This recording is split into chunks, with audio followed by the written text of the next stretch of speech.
Hi, everybody, and welcome to The Shallow End. My name is Dave Schwartz.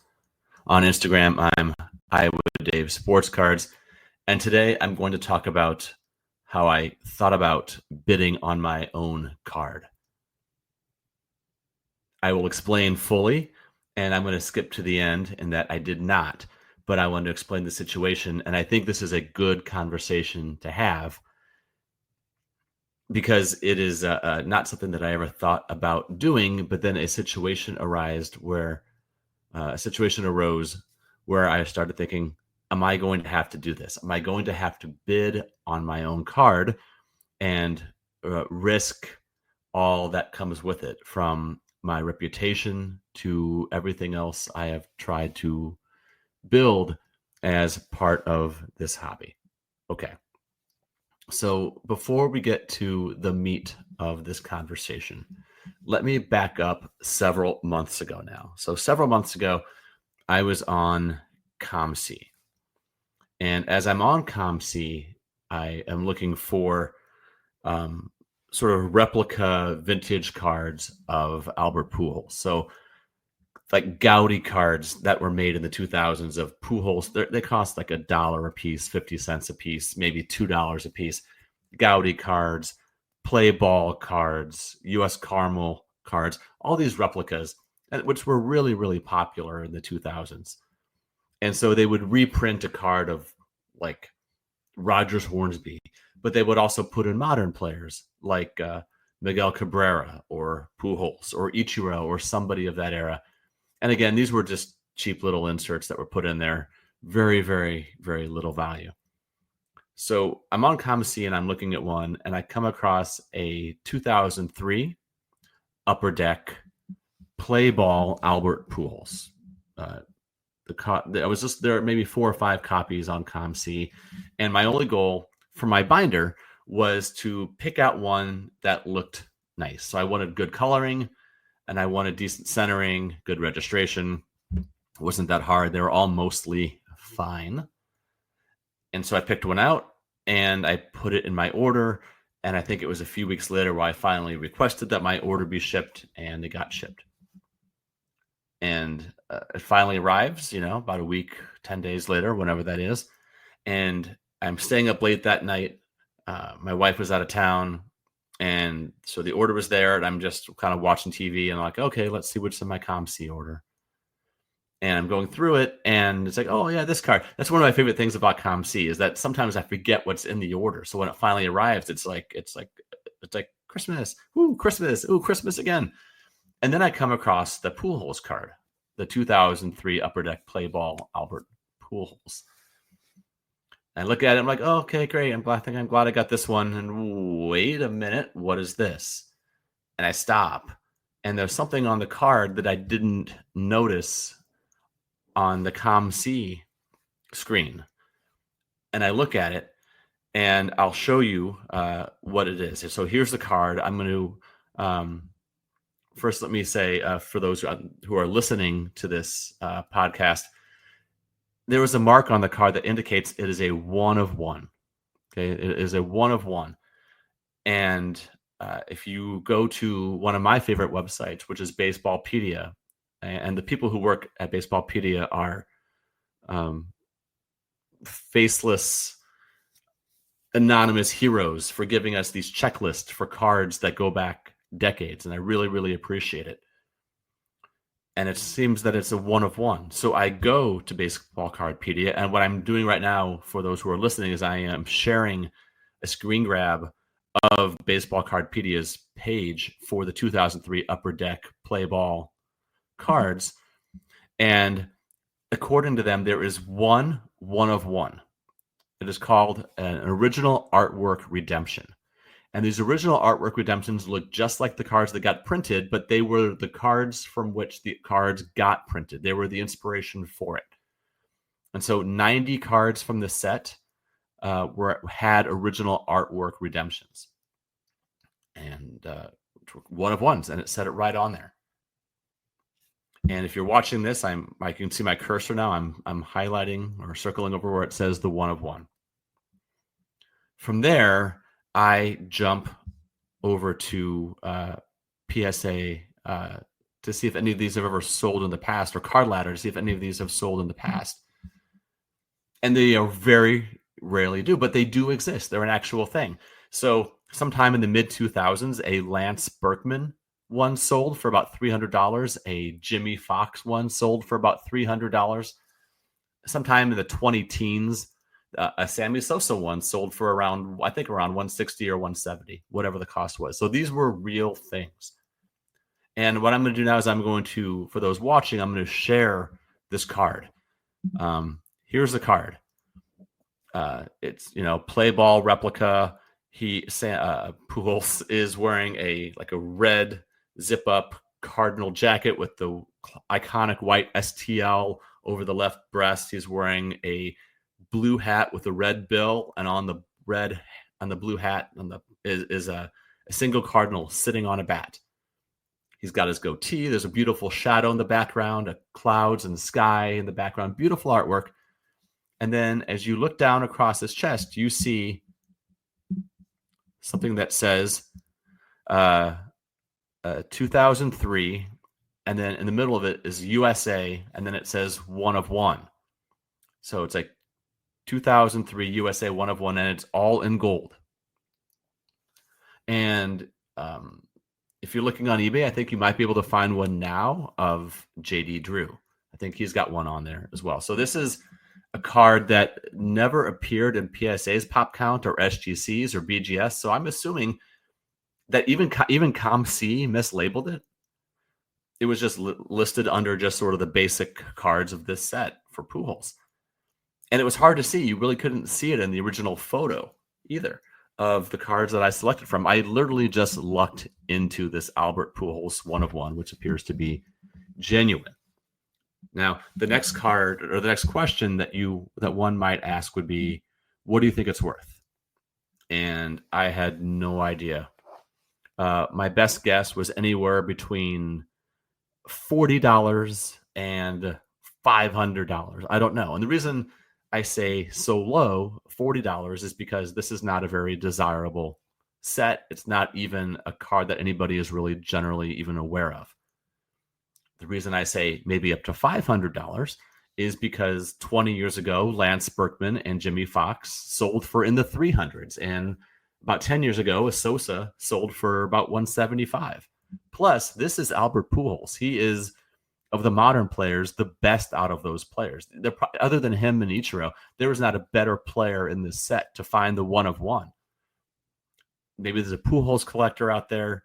By the way, I should let you know that I paid 61 cents for this card. I paid 61 cents for this 1 of 1 Albert Pujols from ComC. So in April, I was down in St. Louis to visit my dad, and there was a nice card show going on there at the time at the Machinist Hall. It's a long running St. Louis card show that happens several times a year. So I went there. I went there on Friday night to see a friend. I went down there to see Derek, who is ING Select. He's also Ray Langford collection on IG. He is the owner, in my opinion, of the best single player card collection I have seen in this hobby. His Ray Langford collection is second to none. So I saw Derek, which was great. And then I also asked him, like, who in this room do you think might want this card? And he pointed out a couple of people, and they didn't know what to do with it. They saw it and they were like, wow, what is this? What do you want for this? And I said, I didn't say I don't know, because I know that dealers hate that. I just said, I'll take a few $100s for it. And one just said no, one thought about it and then said no, and a third one said, let me think about this, right? Are you going to be around? I said, yeah, I'm going to be around for a couple hours. I was just walking around. And the only thing that I bought, from the card show that day was a 2024 Slam magazine cover with Caitlin Clark in a Hawkeye uniform. Me being at the University of Iowa, living near the University of Iowa. Okay. I went back to the person who had some interest in it, and they said that they would want it to sell it, and they just wouldn't know how to really market it. And I said, okay, I got it. Cool. No problem. I don't mind holding onto the card. It's a fantastic card. Great card. On the screen now, I'm going to share the full card again. It's just a pretty card with this nice little one-on-one there. Wonderful card. So fast forward about 3 months, 2 months or so, 3 months or so. I had the card in my binder. I had not tried to really sell it. One time I put it up on eBay for just kind of a crazy amount with a buy it now on there to see what kind of offers came through. One came through for $75. One came through for $100 and I think $10. And I was tempted to take that one, but I thought this is just a cool card. I don't mind hanging on to it. That's fine. And if some random person is going to offer me $110 for this card, that means I can probably get it later down the road if I want to.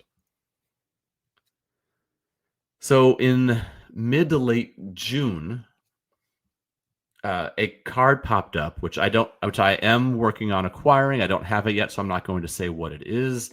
But a card popped up, and it's a card that if I had 4 or 5 or 6 months to save up for, it would be like no problem whatsoever.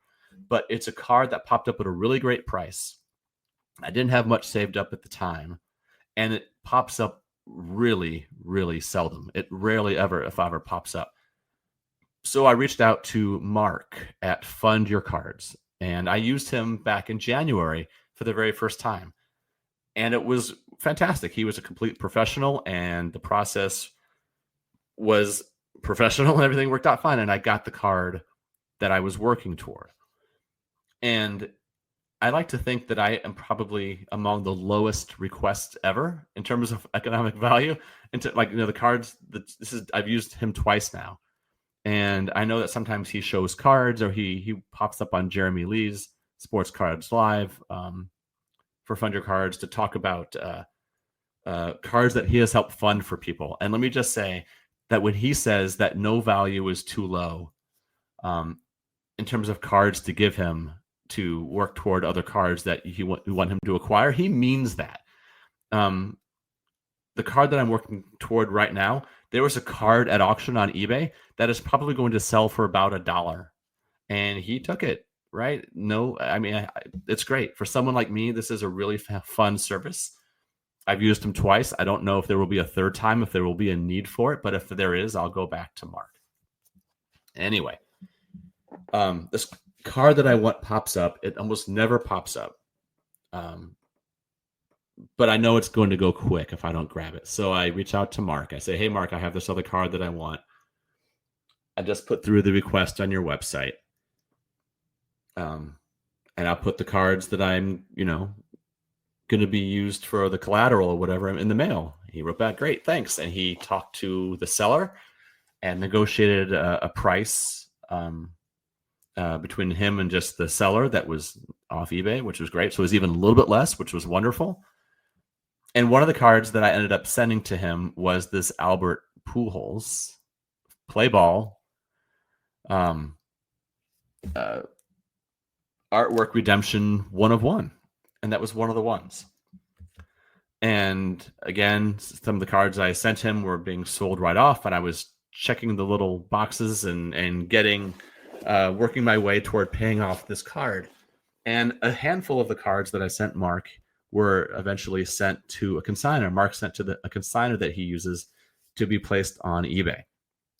And I saw them, and they all look great. But then I looked at this Pujols card, and I realized that I don't think it's labeled right.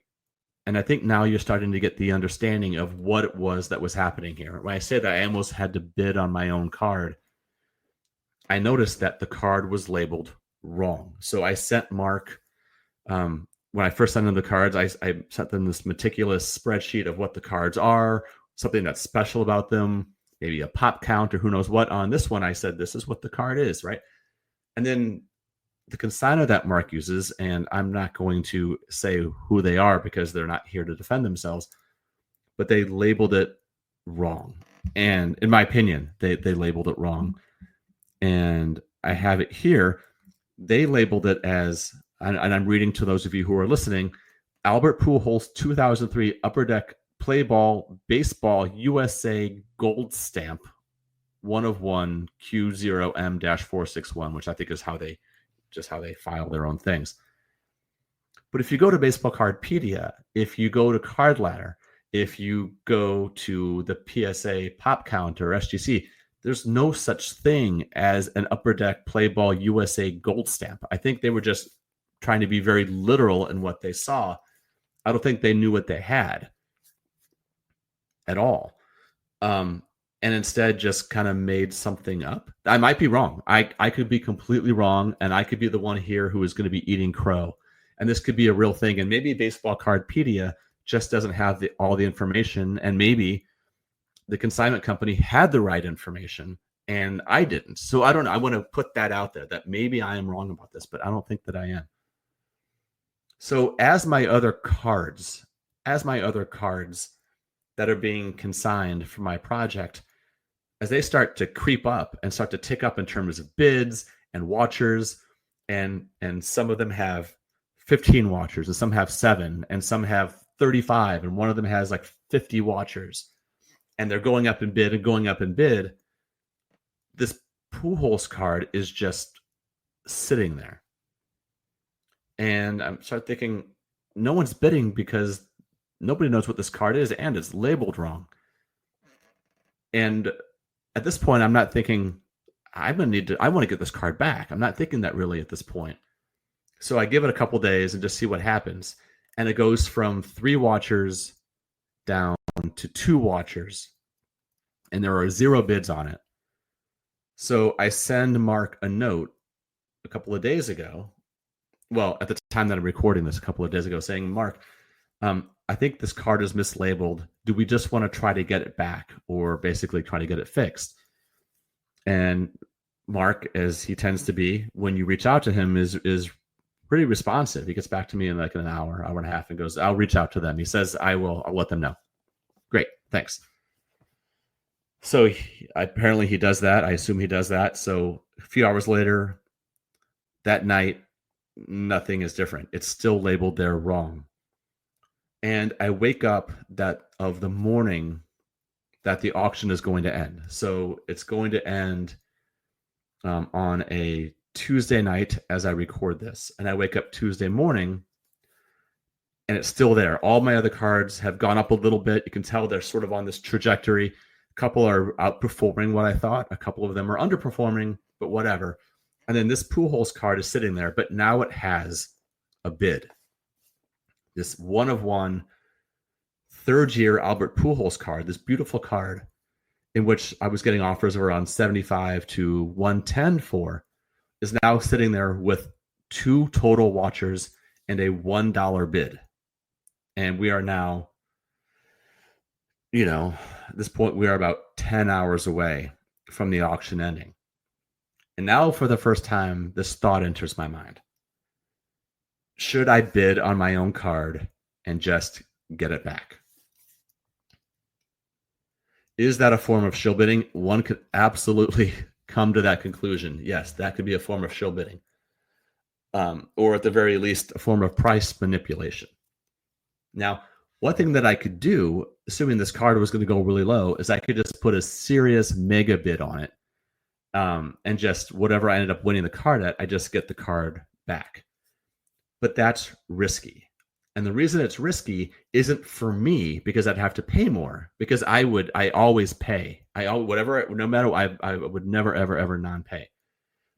It's risky because there's one other bidder, and that one other bidder might know what this card is, or he might be a Pujols collector, or she might really like the card. And maybe they do a mega bid, and maybe their mega bid is higher than my mega bid.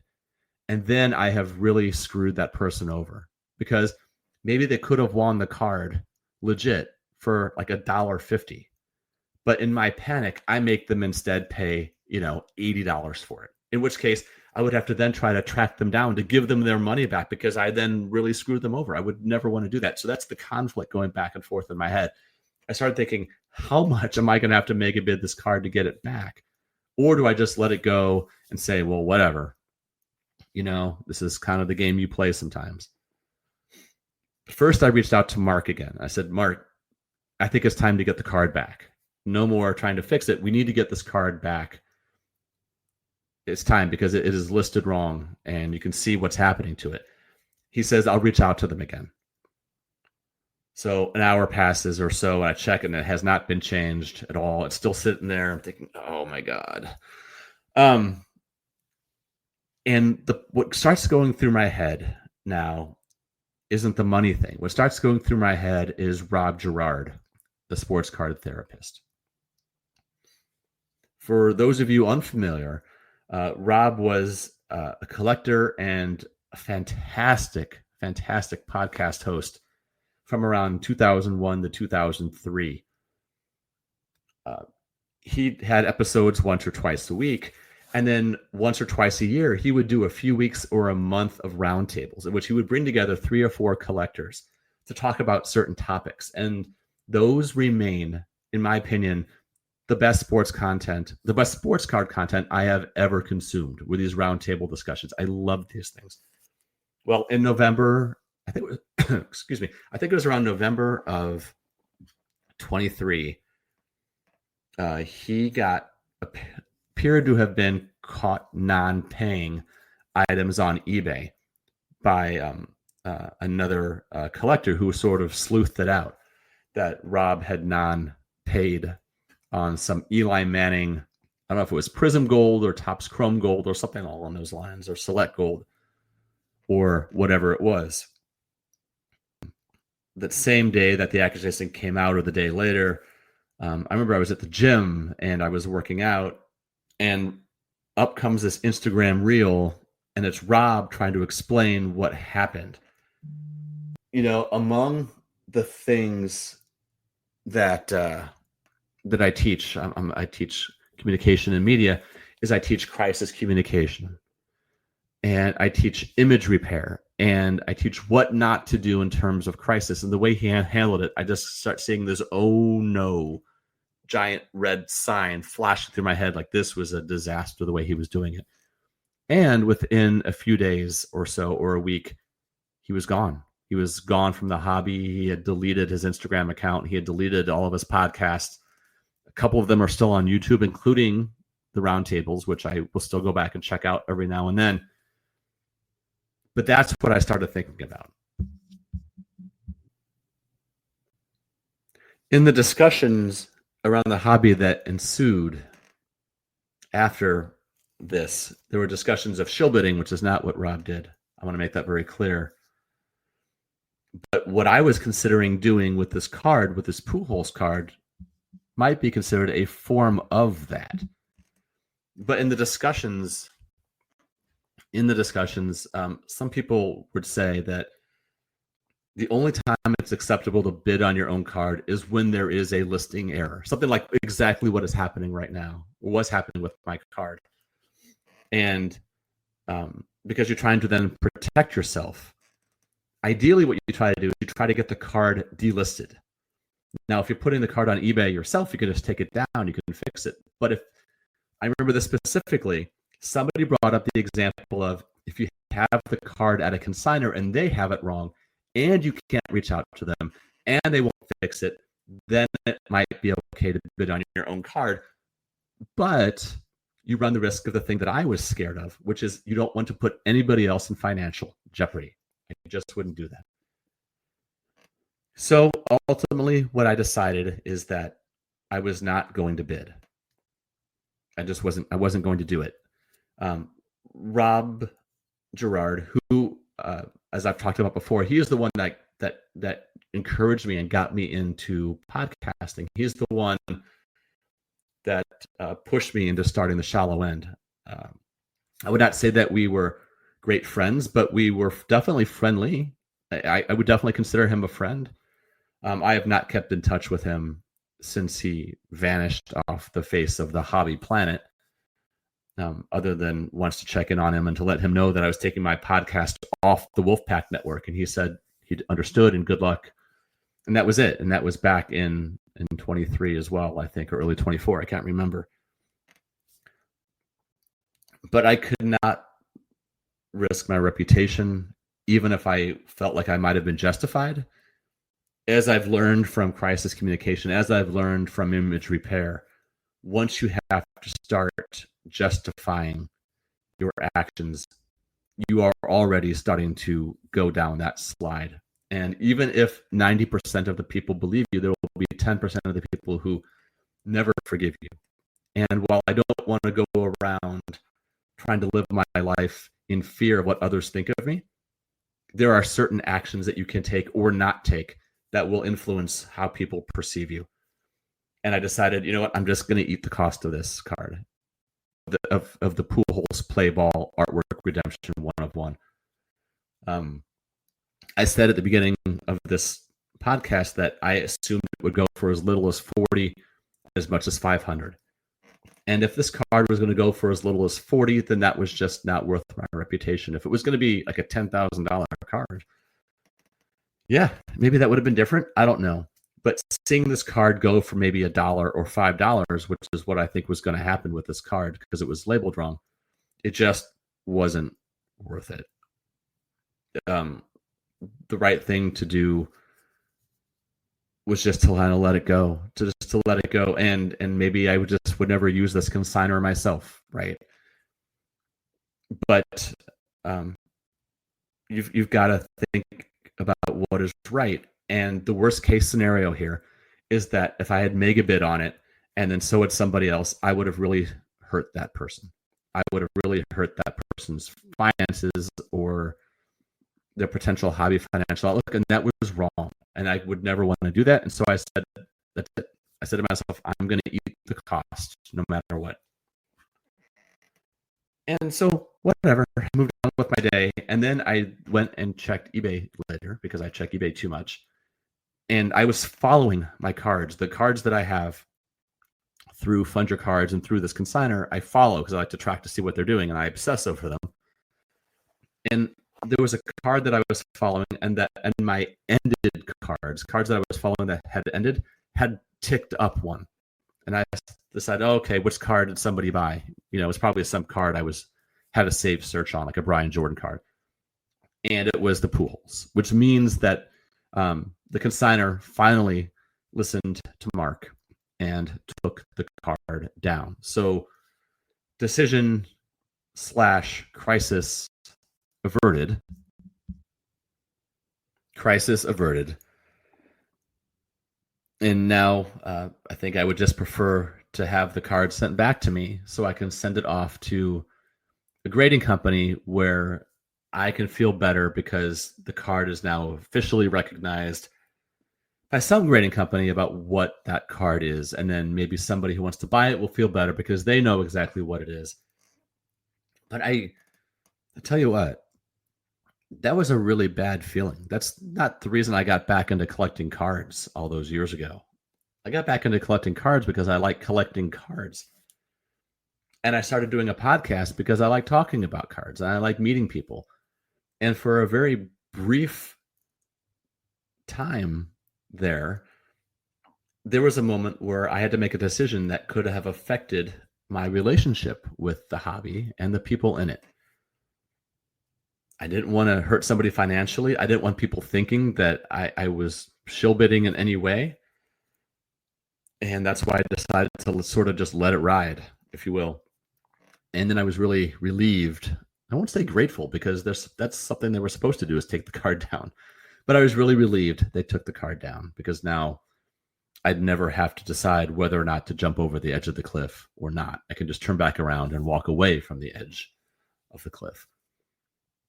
And I think what I'm taking away most from this is I'm thinking back to late 2023 and early 24 when folks were having this discussion publicly about whether it is ever okay to bid on your own cards. And I think I've moved closer in this discussion toward it never being okay. But I think that sort of the asterisk to that is depends how much financially you have put in to that card, because that could really affect people's ability to pay bills or to buy other cards, right? Or to live or pay their mortgage or their rent or whatever. And the reason that I feel more conservative about this and more militant about this this debate than I did in 23 and 24 And as I was listening to the debate back then, I thought, I could kind of see it both ways. The reason I feel more militant about it now, about why it's almost never okay, is because how it could affect somebody else who might be bidding if they were to get caught up in this hurricane of someone trying to win their card back. Because if I had mega bid that card and won it, the Pujols, I would have just paid for it. And I would not have set a new comp for it, because it's like this one of one random parallel that has only popped up 5 times on any card over the last 22 years. So I'm not really messing with comp. I'm not really messing with anybody else.